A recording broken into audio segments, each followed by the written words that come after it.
welcome to ATV News. My name is Shalama Lawson. Zimbabwean journalists joined the rest of the world in commemorating Press Freedom Day yesterday amid concerns of sexual harassment and poor working conditions in the country. Muchaneta Chimuka reports. Sexual harassment of journalists in the newsroom is now prevalent in Zimbabwe, yet such cases go unreported by victims, mainly for fear of losing their jobs.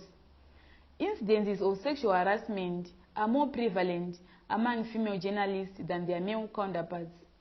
Nyarazo Makombe, who once worked as a broadcaster, narrated her ordeal. He comes down, we bump into each other, and he stopped dead in his tracks. It's like, wow, yeah, Mahazarwa mai.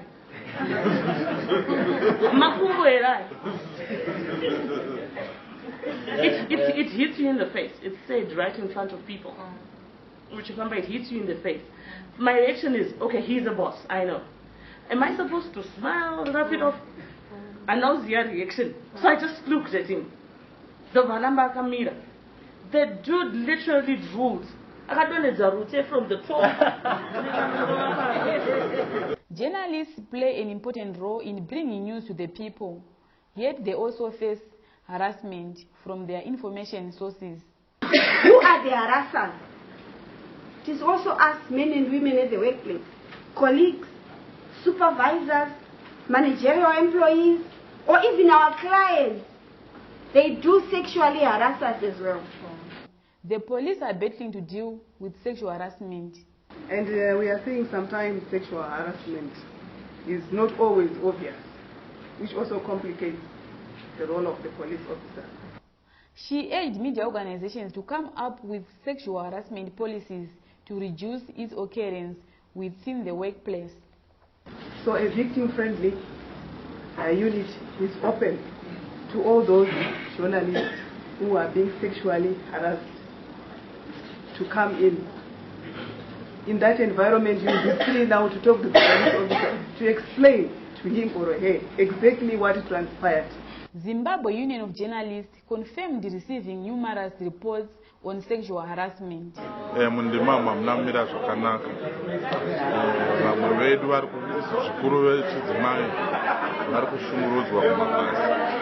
As universities and colleges continue to churn out journalism graduates every year, more and more journalists are becoming vulnerable to sexual harassment.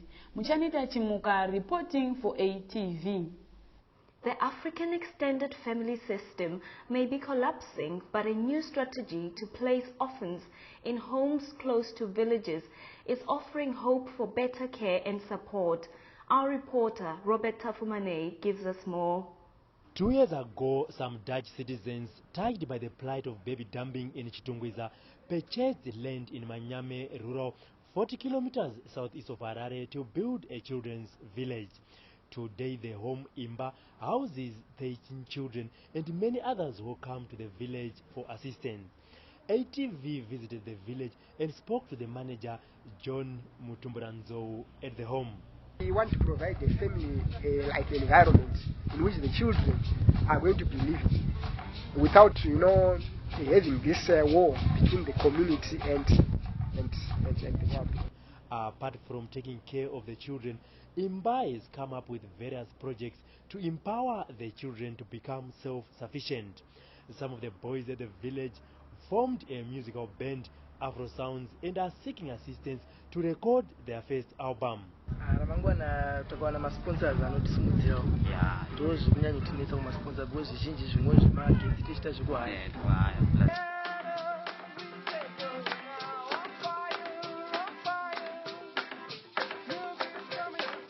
Imba is also involved in self-help projects with the locals, such as skills development, where teenagers are taught how to knit, play soccer and chess.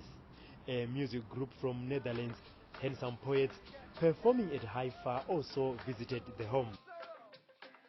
The project, which opened its doors to vulnerable children in 2008, has also benefited a lot from the Netherlands embassy in Harare.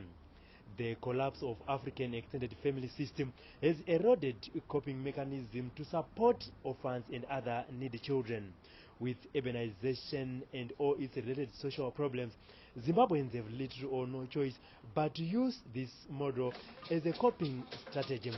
Robert Apmane reporting for ATV in Manyame, Zimbabwe. Clowning as a career in Zimbabwe was a preserve for whites in the past. Now things are changing and blacks are now taking clowning as a job. Crispin Tabura reports. Many black Zimbabweans are now taking up clowning, a profession that was previously dominated by whites. These clowns often entertain children at parties and other functions. Many black Zimbabweans are now embracing clowns. Kana tikaendesawo vana vedu isusu tinogona kuti tiri kubasa vana vachifara ukoko. Zvana jigija ndozvona zvinhu zvakanaka because kudhara zvaita nevarungu iko zvinezvi zvakaita nevanhu vatema but zvinoendatena vana vedu. In an interview with ATV, a Harare clown, Fungai Takoza, popularly known as Ajigija, said in the past the industry was difficult to penetrate.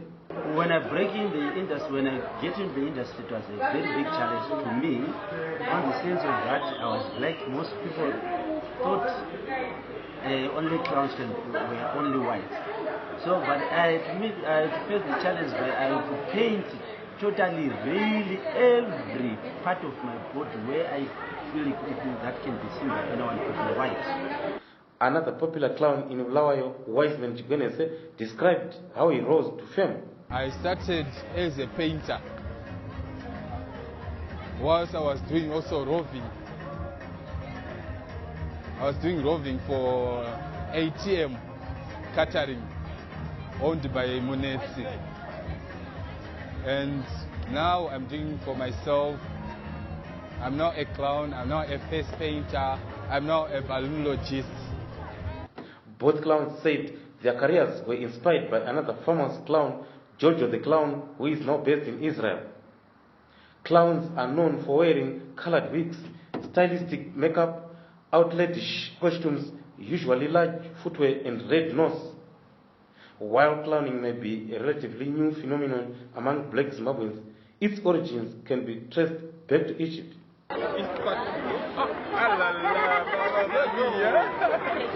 I'm Crispin Tabra reporting for ATV in Harare, Zimbabwe. Thank you for joining us. Good night.